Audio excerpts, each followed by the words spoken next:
আপনারা সকলেই জানেন যে ইউটিউবের মতন ফেসবুক পেজ থেকেও প্রচুর ইনকাম করা যায় যদি আপনারা ফেসবুকে ভিডিও আপলোড করেন। কিন্তু অনেকেই বলেন যে তারা ভিডিওর পর ভিডিও আপলোড করে যাচ্ছেন, কিন্তু ফেসবুক সেটা রেকমেন্ডই করছে না। তো আজকের ভিডিওতে আমি আপনাদের বলবো যে কি কি কারণে ফেসবুক রেকমেন্ড করে না। কিন্তু তার আগে চ্যানেলটিকে সাবস্ক্রাইব করে পাশে থাকা বেল আইকনটিকে প্রেস করে দেবেন, যাতে পরবর্তী ভিডিও দিলে সাথে সাথে তার নোটিফিকেশনটি আপনাদের কাছে পৌঁছে যায়। আমি আপনাদের আমার ফেসবুক পেজে নিয়ে এসেছি। এবার দেখুন, এখানে রয়েছে প্রফেশনাল ড্যাশবোর্ড।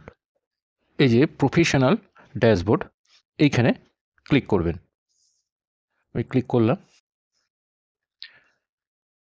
এবার স্ক্রল করে নিচের দিকে আসুন, দেখবেন টুলসের প্রথমেই রয়েছে page recommendation.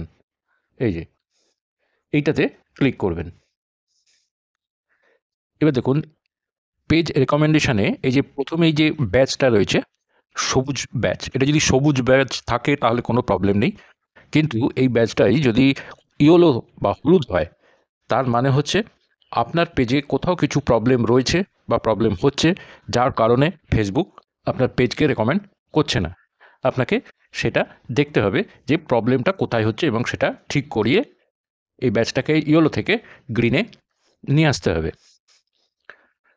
Resource and tools. What does recommended mean? Reach new people, follow the rules, share quality content.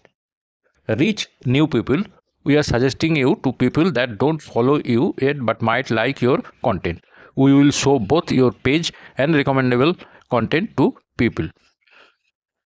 মানে অ্যাকচুয়ালি এখানে বলা হচ্ছে যে আপনি যদি নতুন ফলোয়ার বা ভিউয়ার্স চান, তাহলে আপনাকে এই ফেসবুক পেজের রুল ফলো করতে হবে এবং কোয়ালিটি কন্টেন্ট আপনাকে আপলোড করতে হবে, তবেই আপনি নতুন ভিউয়ার্স পাবেন। হোয়াট উই ওন্ট রেকমেন্ডেড, কোনগুলো রেকমেন্ড করে না Facebook? Sensitive or low quality. Sensitive আর লো কোয়ালিটির content, pages, groups and profiles যেগুলো হার্মফুল, সেই ধরনের ভিডিও রেকমেন্ড করবে না। হেলথ বা ফাইন্যান্সিয়াল ক্লেমস করা হয়েছে এই রকম ভিডিও কিন্তু রেকমেন্ড করবে না। আপনারা যদি এই ধরনের ভিডিও দিয়ে থাকেন তাহলে সেগুলো ঠিক করে নিন। Clickbait and গিভওয়েজ। ক্লিকবেট তো আপনারা নতুন করে কিছু বলার নেই, থাম্বনেল একরকম দেয়া রয়েছে আর ভেতরে কন্টেন্ট রয়েছে আরেক ধরনের, সেগুলোকেই বলা হয় ক্লিকবেট। এই ধরনের ভিডিও দিলেই কিন্তু রেকমেন্ড করবে না। আর হচ্ছে গিভওয়েজ, মানে আপনি কোনো দিচ্ছেন যে আমাকে ফলো করো বা আমার ভিডিওটা দেখো, তাহলে তোমরা এইটা পাবে। এই ধরনের গিভওয়েজগুলো কিন্তু ফেসবুক রেকমেন্ড করে না। False or misleading information. আপনার ভিডিওতে যদি আপনি ফলস বা মিসলিডিং ইনফরমেশান দেয় তাহলেও কিন্তু ফেসবুক রেকমেন্ড করবে না। ফলস এবং মিসলিডিং বলতে, যেমন ধরুন আপনি বললেন বাড়িতে এই জিনিসগুলো মিশিয়ে খেলে আপনার শরীরে কোনো রোগ আসবে না, বা এই ক্রিমটা মাখুন তাহলে একদম ফর্সা হয়ে যাবেন। এই ধরনের ফলস এবং মিসলিডিং ইনফরমেশানগুলো কিন্তু ফেসবুক রেকমেন্ড করে না। আর একটা যেটা, সেটা হচ্ছে পলিসি ভায়োলেশনস। ফেসবুকের যে কমিউনিটি গাইডলাইন্স আছে সেগুলো যদি ভায়োলেট হয় তাহলে কিন্তু আপনার পেজ রেকমেন্ড হবে না। Page detail violation.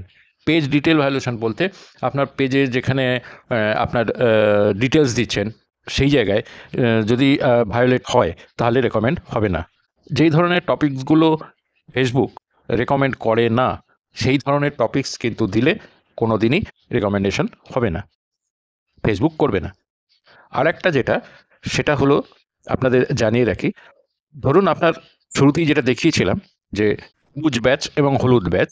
ধরুন হলুদ ব্যাচ আছে, আপনি আপনার পেজ ঠিকঠাক করে সবুজ ব্যাচ করলেন, তারপর আবার ভায়োলেট হলো, আবার সেটা ইয়েলো হয়ে গেল, আবার গ্রিন করলেন, আবার ভায়োলেট হলো, আবার গ্রিন হলো।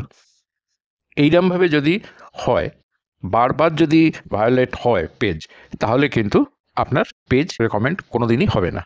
আশা করি ভিডিওটা আপনাদের ভালো লেগেছে এবং খুবই জরুরি ভিডিও আপনাদের কাছে মনে হয়েছে। যদি মনে হয়ে থাকে তাহলে চ্যানেলটিকে লাইক, শেয়ার, কমেন্ট করবেন। দেখা হবে আবার পরের একটা ভিডিওতে। নমস্কার।